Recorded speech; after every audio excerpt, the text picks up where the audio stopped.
आलोक शर्मा, पहले तो ये सोनिया गांधी का ये लेख लिखने का मकसद क्या था, एक, और दूसरा, इस लेख के जरिए क्या कहना चाह रही हैं वो, कहां तक ये संदेश भेजना चाह रही हैं? आलोक शर्मा। देखिए मानक जी, मुझे लगता है कि लेख लिखने का क्या उद्देश्य होता है कि देश के सामने अपने विचार, अपने मन की बात और सच्चाई को सामने रखा जाए। किसी भी ऑथर का ये पहला कर्तव्य होता है। अब आपने दूसरा हिस्सा पूछा कि उस लेख में क्या है ऐसा और क्या मैसेज देना चाह रही है। उसको मैं 4 हिस्सों में बांट कर देखता हूं। सबसे पहला उन्होंने कहा कि नफरत का वायरस फैलाया जा रहा है, तो ये सच्चाई, और उसका एक नहीं बहुत सारे कारण हैं जो मैं अपनी बात कह रहा हूं, सोनिया जी की बात को मैं पुख्ता कर। उन्होंने कहा कि जिस तरह से नफरत का वायरस फैलाया जा रहा है, घृणा ने आर्थिक विकास की नींव को हिला दिया। बापू को आज किस तरह से ट्रीट किया जा रहा है, आज किस तरह से हिंदू मुस्लिम किया जा रहा है, 80-20 की बात की जा रही।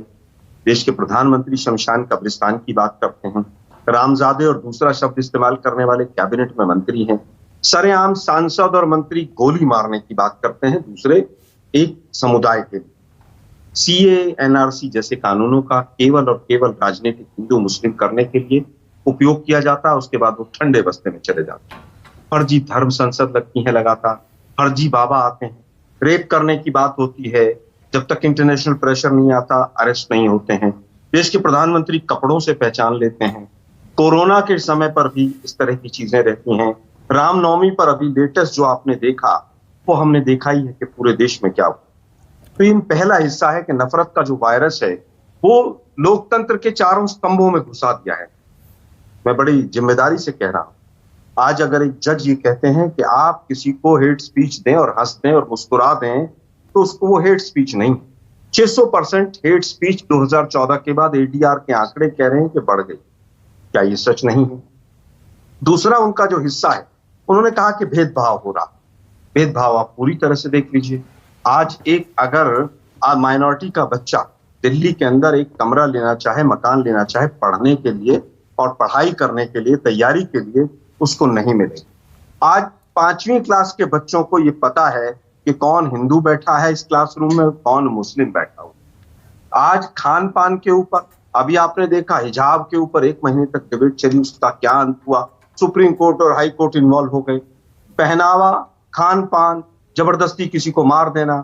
आज हम अगर वो अजान कर रहे हैं तो आज हम हनुमान चालीसा करेंगे। ये घृणा की जो वायरस है, ये चाहे वो न्यायपालिका हो, चाहे वो विधायिका हो, चाहे वो मीडिया जो चौथा स्तंभ है, सब में दिखाई देता है। आपका चैनल बचा हुआ है बहुत हद तक, लेकिन आप शाम के चैनल उठाकर देखिए, पिछले 5-6 साल में किस तरह के टॉपिक्स शाम को लिए जाते हैं। वो क्या काम कर रहे हैं? वो भी बीजेपी के एजेंडे पे काम कर रहे हैं। तीसरा इनका जो हिस्सा है, चौथा, वो है कि घृणा ने आर्थिक विकास की नींव को हिला दिया। क्या ये सच्चाई नहीं है कि 84% लोगों की जो आय है वो गिर गई? महंगाई चरम पर है, बेरोजगारी चरम पर है, हमारा देश हंगर इंडेक्स में नीचे चला गया।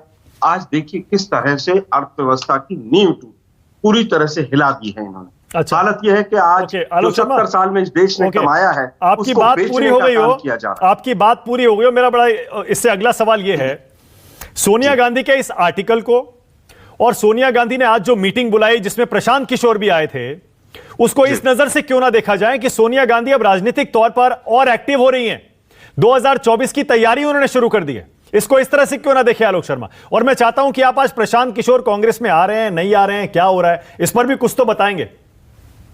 देखिए, मुझे लगता है कि आपकी बात बिल्कुल सही है मानक जी, और हम चाहते हैं सोनिया जी, इनके पास एक बहुत लंबा राजनीतिक अनुभव है, सीनियर लीडर्स के साथ भी उनका बहुत अच्छा तालमेल है। वो अगर एक्टिव रहती है तो पार्टी के लिए ज्यादा अच्छा है।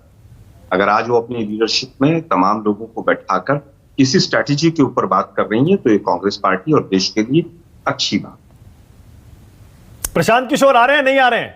और आप अपने निजी तौर पर आपकी क्या राय है आलोक शर्मा? आप तो अपनी निजी राय भी अक्सर रख देते हैं पार्टी प्रवक्ता होने के नाते, फिर भी देखिए, मुझे लगता है अभी उस पॉइंट के ऊपर बहुत क्लैरिफिकेशन ना पार्टी की तरफ से है, ना प्रशांत किशोर की तरफ से है कि वो आएंगे कि नहीं आएंगे।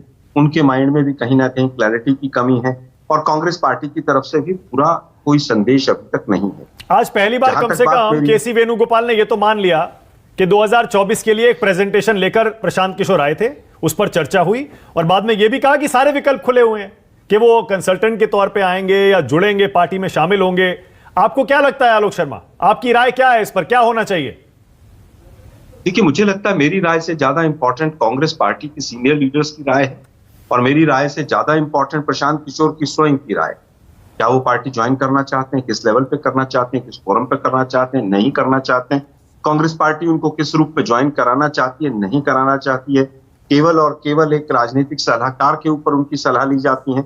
अगर किसी की सलाह कई बार कामयाब होती हुई दिखाई दे रही है, वो कई बार सफल भी रहे, कई बार विफल भी रहे हैं। उन्होंने सभी की मदद भी की है, कई लोगों की मदद हुई है, कई की नहीं हो पाई है। तो मुझे लगता है ये हायर लेवल का काम है। लेकिन आज कांग्रेस पार्टी की मदद के लिए अगर कोई भी व्यक्ति आता है, कांग्रेस पार्टी, आलोक शर्मा की व्यक्तिगत राय यह है, अगर कांग्रेस पार्टी को कोई फायदा होता है तो वो स्टेप लेना चाहिए। ओके, बहुत बढ़िया सुकेश।